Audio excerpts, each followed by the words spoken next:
Yeah, it's raining. It's raining in LA. What is this? It's like Florida.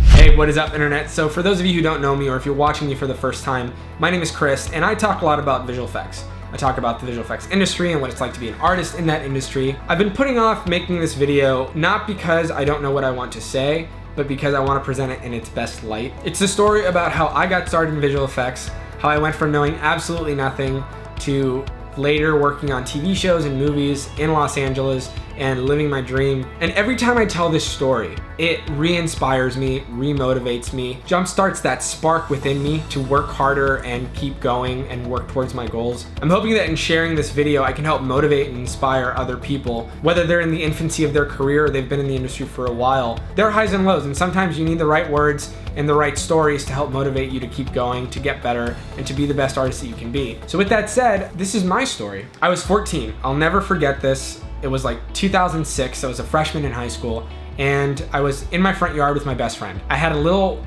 point and shoot camera. It was like an HP PhotoSmart something or other, and it was awful. I got it for my 13th birthday, and I took that thing everywhere. It got beat to shit. So we were out in my front yard, we were bored, and we had just seen Harry Potter, like one of the Harry Potters, I can't remember which one. We were like, dude, we should do like a little like fan film. It'll be awesome. We'll just shoot some stuff, cut it together. Mind you, we didn't know anything about filmmaking. So we shot it, I edited it in Windows Movie Maker, put it together, and we looked at it and we were so proud of ourselves. It was the worst movie ever, but it was my first movie. Before that, I wanted to be an aerospace engineer. I loved space. I wanted to design jet propulsion systems for NASA. I had no idea that there was this whole world of storytelling and artistry out there. The arts wasn't a thing in my head. It was like, oh, you have to be a doctor, you have to be a lawyer, you have to be this. I had so much pride in what I had done, and instantly I was hooked. I was like, this is amazing. I love creating, I love storytelling. This is what I want to do. Bam! Oh no. Yeah, I made that. It's awful. So we're sitting there watching this thing, and we're like, this movie that we just made, and we're like, man, it'd be really cool if we put some like spell effects on this. The light bulb goes off, and I start Googling. And Googling wasn't as big of a thing in 2006. Neither was YouTube. YouTube was in its infancy. And the concept of creating content, sharing it, and getting feedback was mind-blowing at the time. And it was so addictive to put things out and to get feedback and want to do more and want to create more. Fast forward to 2018, that's kind of what we see now with social media influencers and people constantly on their phones and consuming content. So I started Googling, and I came across this program called Particle Illusion. And Particle Illusion is like a very archaic version of Trapcode's Particular. Like it had presets and things like that. It was a particle simulator.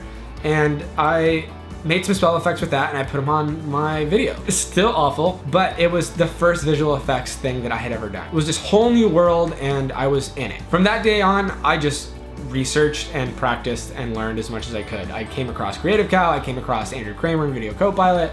I YouTube so much and tried to find anything online that could teach me. At the time, there was nothing really on YouTube. It was like Freddie W and Corridor Digital, right? I would steal my dad's camera, and that camera shot on mini DV tape, connect it to my computer and take it off through the special program and edit it that way. I used that camera so much that I ended up ruining it. It was my dad's camera. He was mad, but at the end of the day, they realized how much I was enjoying myself. I remember I'd come home from school, I'd be hours and hours and hours outside with a tripod and myself running around my front yard. My neighbors would look at me like, what the is that guy doing? But I didn't care. I was so focused on what I was creating, and I was enjoying it, that it was the best time of my life. And I have very fond memories of myself being so invested and so interested in what I was doing. One of the first real programs that I started using was After Effecks. It was on After Effecks 7, and the first real thing that got traction on YouTube was a Hancock VFX test. Hancock, the superhero movie by Will Smith. I like walked out into this field and I flew up into the air, and that video got 20,000 hits on YouTube, and I was blown away by the feedback and how many people were interested in how I did it and this and that. Prior to After Effects, I was on this program called Effects Lab, which is now Hit Film, and I have really fond memories of just making videos, putting them up on YouTube, and seeing the like, dislike button. Then it was stars. It was 5 stars for good video, 4 stars, 3 stars, etc. I watched all those things like a hawk so that I would know what people liked and what they didn't like. So fast forward to 2009, I've already been doing this for a while. my parents got me my first real camera, and it's this thing right here. It's a Canon HG10. It was the first HD camcorder that I had ever got. HD anything. At the time, DSLRs were a big deal on YouTube. Like the T3i was the top of the top. If you had one, like you were a filmmaker on YouTube. But this thing, I took it everywhere. I shot everything on it.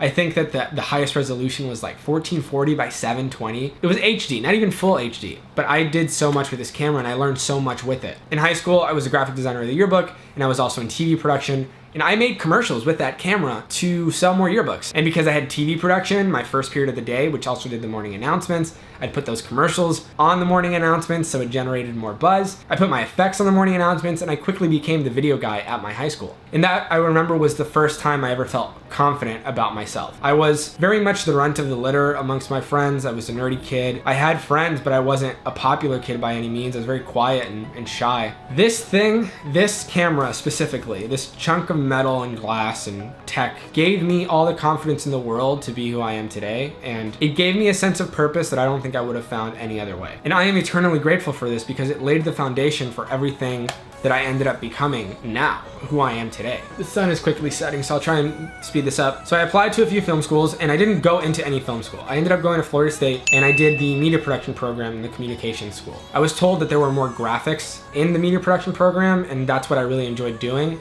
I loved all aspects of filmmaking. I loved directing, I loved editing, I loved being in front of the camera just for fun. I loved VFX, and I think that the reason I wanted to do VFX was because it's what I was best at out of all of it. It suited my brain the best. Long story short though, I didn't really learn anything in college. I did a few videos here and there, but I sort of strayed away from making content. So even though I didn't learn a lot in my program, I got a lot of great connections from being in that program for the job that I ended up getting after college. In 2013, I moved to Los Angeles, California, and I got an internship with a company called Soapbox Films. The reel that I submitted for that company was god awful. Also, pro tip, do not include any tutorials that you complete on your reel. It looks very amateurish and it's an immediate no from people. So if you just learn a new thing, shoot something yourself and apply it to that. Don't take it directly from the tutorial because it looks awful. But the reel I submitted, I tried. I didn't know anything at the time and they took me in and they saw potential and I'm so grateful for the 5 years I spent there. I worked on incredible projects, I had amazing opportunities and I wouldn't trade them for the world. One of the highlights of me working there was being one of the lead artists on The Muppet Show for ABC. It was my first real Hollywood moment where I was on the Disney lot in Burbank. I was in the soundstage supervising these performers do their thing, and it was so surreal to be working with the people that taught you how to tie your shoes. If my 14-year-old self could look at where I ended up, I don't think I ever would have guessed that I would have been there where I was. So it was very humbling and very, very exciting for me. I'd never done anything like that before. We worked with huge clients, I got so much experience, and every year I got better and better and better. This is a bit of a humble brag, but to look at where I started and how bad I was to where I am now, you sort of have to pat yourself on the back a little bit and give yourself that praise because there's been so much growth and learning in that time period that it helps motivate you and it excites you to keep getting better and keep trying. So even though I had a great experience at that company, somewhere along the way, I lost that spark. And my dad said it best, I have access to a ton of creative, talented individuals. I have access to a ton of high-end equipment, and I do less with more now than I ever did when I was 14. I never did anything for myself. I'd go to work and I'd come and like, oh, I did 8 hours of that. I don't want to keep doing it. When I realized that, not only was it depressing, but it showed me that there's something needed to change. I needed to challenge myself and I needed to take a step back from that world to sort of find the creative spark again, to find the passion, remind myself why I started doing this to begin with. So after 5 years at that company, I quit and I decided to start freelancing. Ask VFX, this channel, was one of the big decisions I made when I quit that job, that I was gonna start doing this full time, that I wanted to be a YouTuber. I started watching Parker Wolbeck, Devin Graham Supertramp, Peter McKinnon, Casey Neistat, all these guys doing what they love, being creators, enjoying their lives, enjoying their art, their craft. I wanted to be those guys, and I knew that I would never get there if I stayed comfortable and I didn't challenge myself and I didn't push myself to the next level. I didn't know what I would be doing, but I knew that quitting was the right move. And boy, did I get a challenge. Freelancing full-time is very, very difficult. I did not expect all the overhead that came with freelancing. I jumped into it cold feet, and it was a wake-up call. It showed me how unprepared I was for the freelance world. Fast forward 5 months later, it was the best thing I ever did.